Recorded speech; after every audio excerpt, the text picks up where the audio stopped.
Christmas dinner today barely resembles what families gathered around just 50 years ago. Since 1980, 73% of traditional British Christmas foods have vanished, entirely swept from our tables. Some dishes disappeared almost overnight, taking with them stories, rituals, and a sense of shared identity. Why did so many beloved traditions die out, and what have we really lost in the rush for convenience? The answers reveal a turning point in Britain's festive history, one you might remember but never questioned.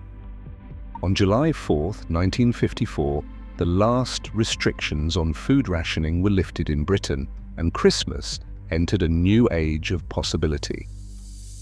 For the first time in over a decade, families could plan a holiday meal without worrying about coupons or shortages. Kitchens filled with the sound of clattering pans before dawn, as mothers and grandmothers measured out dried fruit, suet and flour by the pound, not the ounce. In Yorkshire, the finishing touch on Christmas dinner was a wedge of sharp cheese served with pudding, a pairing handed down through generations. In other regions, recipes for brawn or special pies were fiercely guarded secrets, scrawled in fading ink on scrap paper. Food historian Dr. Annie Gray recalls that the smell alone was half Christmas. Steaming puddings spiced with citrus and brandy filled the house for hours, mingling with roasting meats and the tang of pickled onions. Every family had their own rituals. Stir-up Sunday for puddings in November, the ceremonial hiding of coins in the batter, the annual debate over who would claim the last pig in a blanket. These traditions were not just about eating, they were about anticipation, memory, and the sense that for one day each year, nothing was held back. The table was a patchwork of local pride and family history, built from recipes that had survived wars and want. For many, these foods signaled not just abundance, but the return of Christmas itself. By the early 1980s, the way Britain shopped for Christmas changed almost overnight. Supermarkets expanded with astonishing speed. Multiple grocers controlled just 41% of the grocery market in 1980, but by 1990 that figure had soared to 63%. Out of town, superstores multiplied, and the independent high street butcher or baker began to disappear from the festive routine. For the first time, the Big Four, Tesco, Sainsbury's, Asda and Safeway, accounted for more than half of all grocery sales. Rows of chilled cabinets and freezer aisles replaced the old rhythm of weekly market trips and specialty orders. Supermarkets offered convenience, but also demanded consistency. Their buyers favored products that could be mass-produced, shipped nationally, and kept on shelves for weeks. Regional cheeses, locally made puddings, and small batch pies struggled to compete with standardized packaged alternatives. Behind the scenes, new European hygiene directives set stricter rules for meat and dairy production. Council Directive 64/433 EEC, enforced from 1993, required costly upgrades for small abattoirs and dairies, expenses many family-run producers simply could not afford. Over 1,000 local slaughterhouses closed between the late 1980s and 2000, wiping out many of the small suppliers who once delivered specialty meats for Boxing Day brawn or Christmas pies. Supermarkets, now sourcing from industrial-scale processors, filled the gap with uniform, regulated products. The festive table, once a patchwork of local traditions, began to look the same from Cornwall to Cumbria. What was gained in safety and efficiency came at the cost of variety and the quiet disappearance of foods that had defined Christmas for generations. Goose once ruled the Christmas table. For centuries, families in East Anglia and the rural Midlands would queue at bustling winter markets, choosing birds for their rich, fatty meat and crisp skin. The carving of the goose was a ritual, the scent filling every room. Its dark meat was prized for both taste and tradition. Before turkey took over, goose was the affordable centerpiece, its fat saved for roasting potatoes long after the feast. Then there was the Christmas pie, a true showstopper. These were not simple affairs. Bakers layered game, birds, forcemeat, and even eggs inside a sturdy pastry shell, sealing in juices and flavor for days. Recipes called for intricate pastry engineering, with pies weighing several stones and feeding entire households. The making of a Christmas pie was an event in itself, requiring skill, patience, and no small amount of muscle. Boxing Day brought its own specialty, brawn. Made from the boiled head and trimmings of a pig, then pressed into a savory jelly, brawn was a cold cut that spoke of thrift and resourcefulness. Preparing brawn took hours, often overnight, and the result was a sliceable, trembling delicacy served with mustard or pickles. Changing tastes and stricter food safety rules have made brawn a rarity, but for those who remember, these centerpieces defined Christmas as much as the tree or the carols. Christmas once brought a parade of sweet rituals to British tables, each with its own story and ceremony. The Christmas pudding, dense, dark, and heavy with fruit, was more than dessert. It was a months-long project, stirred by every member of the family on Stir-Up Sunday, then left to age in the back of a cupboard, growing richer with every passing week. On Christmas Day, it was steamed for hours, doused in brandy, and set alight, carried proudly to the table in a cloud of flame and spice. Silver sixpences or tiny charms hidden inside promised luck or laughter to whoever found them. Figgy pudding, once a separate treat, relied on actual figs for its sticky, fragrant crumb.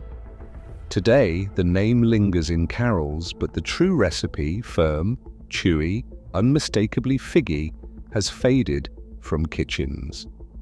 Mincemeat pies began as a curious blend of sweet and savory, packed with beef suet and real minced meat, their deep, spiced filling a relic of medieval tastes. By the late 20th century, meat quietly vanished from the recipe, replaced by a sweeter, fruitier paste. Twelfth Night cake marked the end of the season. Baked with a dried bean tucked inside, it crowned a king or queen for the night at Epiphany parties, a tradition that once filled parish halls with laughter and mischief. Even plum porridge, a thick, warming bowl of oats, dried fruit and spices, greeted Christmas morning long before lighter breakfasts took its place. Each of these desserts was a performance, a sensory memory, and a sign that Christmas was something to be savored slowly together. Syllabub once brought a gentle sweetness to the end of Christmas feasts, made from cream, sugar, and white wine, and sometimes sherry or cider. It was whipped with raw eggs until frothy. Then it was spooned into glasses for sharing. For centuries, syllabub was as much a ritual as a recipe, but its fate changed in 1988 when a salmonella scare swept Britain. Suddenly, anything made with uncooked eggs felt risky, and syllabub quietly vanished from holiday tables. Mulled ale, not wine, warmed British hands for generations. Spiced with nutmeg, ginger, and a touch of sugar, this hot, frothy drink filled tankards at Christmas gatherings from the 1600s well into the 20th century. As imported wine became more affordable and supermarkets promoted ready-made mulled wine kits in the 1980s, the old tradition of spiced ale faded into memory. Wassail bowls carried the spirit of Christmas into the streets. In orchard towns, neighbors gathered around a steaming bowl of spiced cider, each taking a turn to drink and to toast the health of the crops. The ceremony, rooted in pagan winter rites, survived in some regions until the 1970s before industrial cider production and changing tastes ended most communal wassailing. Aged Christmas cheese was another quiet casualty. Dairies would set aside special wheels in summer, letting them mature for the December table. These cheeses, sometimes pressed with herbs or even holly, were a mark of plenty after rationing. As supermarkets standardized their ranges, the practice of making and saving cheeses specifically for Christmas dwindled, leaving only echoes on modern cheese boards. Each of these vanished foods and drinks carried not just flavors, but the rituals of gathering, sharing, and celebrating that once defined the season. Today, over 80% of Christmas groceries in Britain are pre-packaged or ready-made. The shift is clear in how families approach the holiday meal, where once kitchens buzzed with days of preparation, the average household now spends less than half the time cooking compared to the 1970s. Only about 1 in 7 families still makes Christmas pudding from scratch.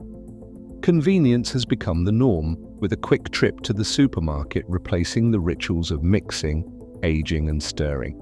That change leaves traditional skills and recipes at risk of fading away. Food historian Dr. Annie Gray puts it plainly. She says we've traded tradition for convenience. She points to the loss of rituals, recipes passed down, hours spent stirring pudding, and the anticipation that built with every step. For her, supermarket shelves may be full, but the heart of Christmas is missing. Not everyone agrees. Modern chefs argue that convenience has opened the table to more people, made festive meals safer, and cut down on food waste. Factory-made puddings and ready roast turkeys mean fewer families are left out, and ingredients arrive fresher than ever. The debate between meaning and practicality now sits at the center of the Christmas feast. A few small producers are reviving lost Christmas foods, but these returns come at a price. Proper suet puddings, heritage cheeses, and handmade mincemeat with real meat now appear in specialty shops, and their cost reflects scarcity. These aren't everyday fare. They are gifts or centerpieces, often several times pricier than supermarket versions. For most, these recipes have moved from family kitchens to luxury hampers and holiday catalogs. The revival is genuine, but limited to those who can pay for it. Tradition remains, but the experience has shifted from a shared community table to something reserved for a select few. British Christmas food is still evolving, yet for now, heritage dishes signal exclusivity more than a widespread return to the past. Today, nearly 9 in 10 Christmas foods are mass-produced, and the rituals that once bound families fade with each passing season. When convenience replaces tradition, something deeper than flavor is lost. The question now is simple: will we let these memories vanish or stir them back to life?